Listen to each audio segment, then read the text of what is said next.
भगवान बुद्ध बोधिसत्व परम पूज्य डॉक्टर बाबासाहेब आंबेडकर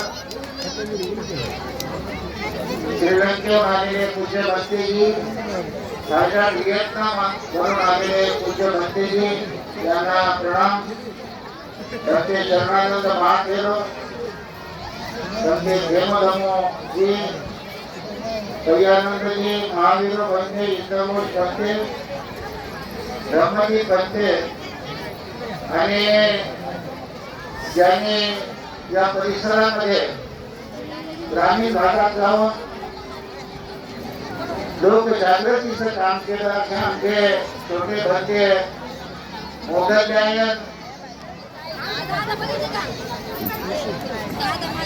कार्यक्रमाचे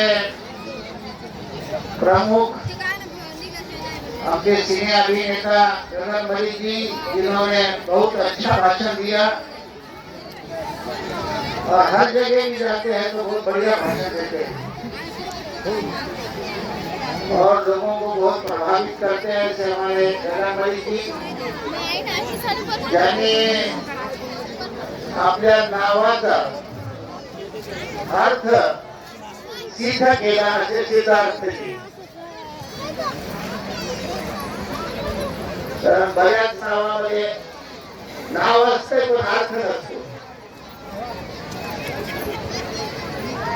परंतु त्यांनी सिद्ध केलं। हमारे जो थाईलैंड से आए हैं निखिल जी, जो बड़ा बिहार थाईलैंड में है, मैं स्वयं वहां गया था। पिछली बार हमारे देश के प्रधानमंत्री जी जब थाईलैंड आए थे तो निखिल का जो बड़ा बिहार है वहाँ भी उन्होंने विजिट किया था, वहाँ भी बात किया था। और जो अभी हमारे गौतम पाटिल ने भाषण दिया, वो जो भाषण है कि मोदी जी थाईलैंड के निखिल के बिहार में भाषण दिया था कि मैं बुद्ध के भूमि से आया, वो हमारे निखिल के। और श्रीलंका, थाईलैंड, ऑस्ट्रेलिया, वियतनाम से हमारे उपासिकाएं आए हैं जो बड़े श्रद्धा भाव से ये भारत भूमि में आए हैं। हम ये बुद्ध के भूमि में उनका बड़ा हर्ष से स्वागत करते हैं। भगवानों, 3 प्रवचन ऐकले, त्याची भाषा तुम्हाला कळाली नसेल, माहिती कळते ना? इकडं पाठीमाग अनेक वर्षापासून बांधवानो आमचे भंते हेमधमो आणि शरणानंद जी भंतेची साक्षीदार आहे। या मराठवाड्यामध्ये नांगरण्याचं, वखरण्याचं, खुरपण्याचं, कोळपण्याचं, कुंडा वेचण्याचं काम आम्ही 50 वर्षापासून करतो आहे। आम्हाला माहित होतं की आपली मेहनत, आपले श्रम वाया जाणार नाही, एक ना एक दिवस सुपीक पीक झाल्याशिवाय राहणार नाही याची खात्री होती आम्हाला। आणि त्या मेहनतीचं हळूहळू हे पीक पाहून, फळ पाहून आम्हालाही आमचे श्रम, आमचा त्याग वाया गेला नाही असं दिसून येतं। जो हम 50 साल से बीज बो रहे थे, जो हल चला रहे थे, तो हम देख रहे हैं उस समय हमने जो मेहनत किया, खेत हल चलाया, उसका फल आज दिख रहा है। इससे हमें बड़े गौरव का।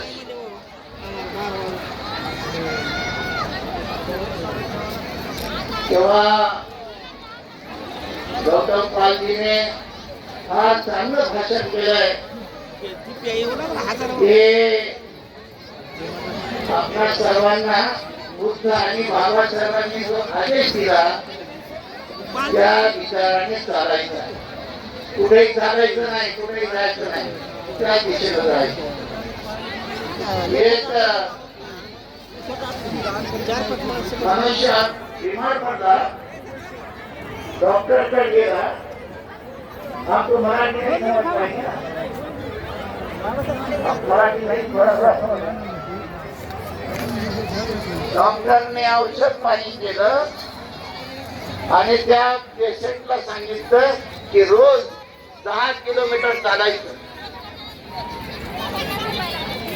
ते घरी गेला, बोऱ्या बिस्तारा बांधला. 8 दिवसाने त्याने डॉक्टरला फोन केला. डॉक्टर साहेब म्हणजे मी आता नेपाळ पर्यंत आलो, पुढे जाऊ का वापस येऊ म्हणला. म्हणजे ते 10 किलोमीटर रोज चालायला सांगितलं, ते चालतच राहिलाय, वापस आलाच नाही घरी. तो आम्हाला या पद्धतीने सांगितलेलं आहे. बुद्धाच्या समोर डोकं टेकून बुद्ध समजणार नाही, बुद्ध डोक्यात जावं लागणार. बुद्धाच्या समोर डोकं टेकून तिथंच पडलेली अगरबत्तीची राख डोक्याला लावून बुद्ध नाही करणार. बुद्ध तुम्हाला समजून घ्यावं लागेल. हे 5 हमारे जो गौतम पाद जी ने बड़ा अच्छे ढंग से समझाया. तेव्हा या प्रकल्पाकडे पाहत असताना, या कामाकडे पाहत असताना बरेच लोक परभणीमध्ये मला म्हणतात मी सिद्धांतीला सहकार्य करता म्हणजे जास्त. बांधवानो, आम्ही कुणालाच सहकार्य करत नाही. बुद्ध धम्म संघाला आणि बाबासाहेबांच्या विचाराला आमचं सहकार्य आहे, कुणाला व्यक्तीला सहकार्य नाही. जे रथ घेऊन चालेल. आताच आमदार विटेकरजींनी सांगितलं की पाथरी तालुक्यामध्ये बुद्ध विहार निर्माण करत आहे. ते रथ घेऊन जो जो चालेल त्या रथाचे सारथी होण्याचं काम आम्ही करू आणि त्याला पुढे आणि पुढे नेण्याचं काम. रथ मागे नाही ओढायचा, पुढे न्यायचं. म्हणून जो जो विचारधारेचा माणूस आपल्या सोबत येईल त्याला आपण सोबत घ्यायचं आहे. आणि हे काम कोणी एकट्याचं काम नाही. सिद्धार्थीला गगन मलिकजींनी ताकद दिली. आता देश विदेश ताकद देऊ लागलेला आहे. आणि या ताकदीवर सगळ्यांच्या ते प्रकल्प उभा राहणार आहे. मी स्वतः मराठवाड्यामध्ये आमदार साहेब 8 जिल्ह्यामध्ये अशाच पद्धतीचे 10 सेंटर उभे केलेले आहेत, हे तुम्हाला सांगितलं पाहिजे. आणि आता 11वं सेंटर आहे मराठवाड्यातल्या 8 जिल्ह्यामध्ये. भारत बौद्धमय होईल तेव्हा होईल. एक ना धड भारावर चिंध्या नको. आम्ही कमीत कमी मराठवाडा तरी बौद्धमय करण्याचा विचार करूया. तेवढं तरी आपल्या हातून झालं तरी मोठं काम आहे. म्हणून संकल्प आहे की या कामाला आपण सर्वजण पुढे नेऊया. जेव्हा आम्ही सुरुवातीला जागा पाहायला आलो दोघं तिघं, मी पहिला प्रश्न सिद्धार्थीला विचारला की पैसे कुठून आणले?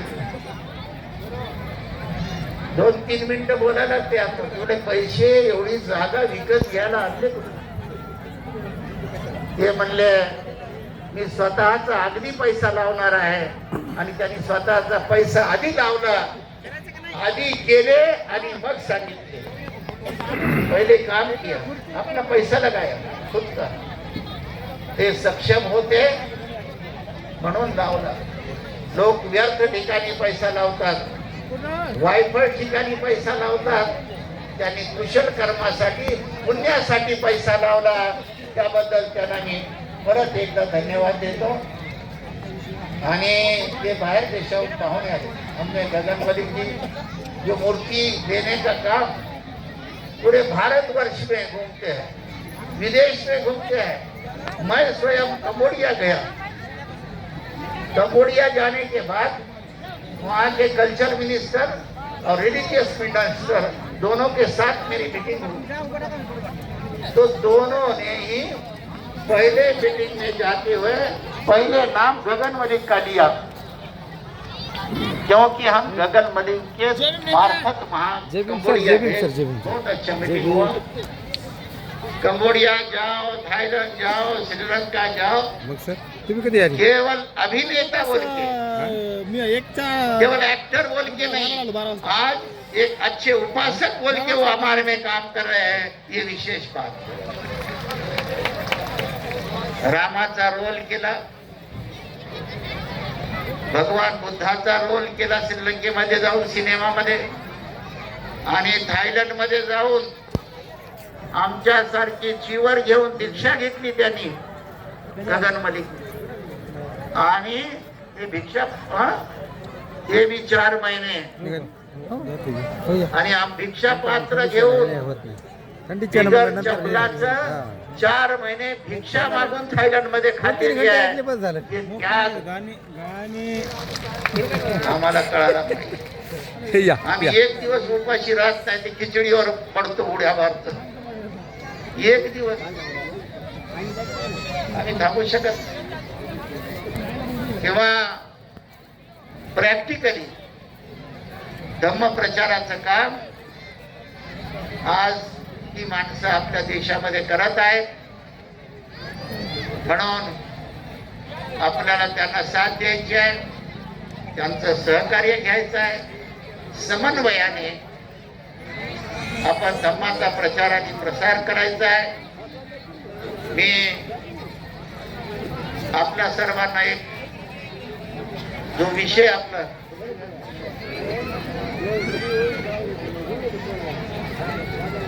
सर्वात महत्वाचा सध्या आपला विषय आहे, बुद्ध गया का जो टेम्पल का चल रहा है, वो जो मैनेजमेंट कमेटी का सब्जेक्ट चल रहा है, पूरे भारत वर्ष में चर्चा है उसकी।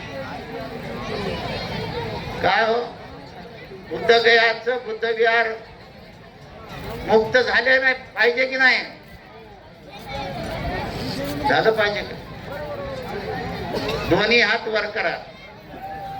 बुद्ध गयाचं बुद्ध विहार मुक्त झालंच पाहिजे, झालंच पाहिजे। बुद्ध गया बिहार येथील महाबोधी विहार मुक्त झालंच पाहिजे। बुद्ध गया येथील महाबोधी बुद्ध विहार हे पंड्यांच्या ताब्यातून मुक्त बिहारचा 1949 चा मंदिर ऍक्ट रद्द झालाच पाहिजे। धन्यवाद।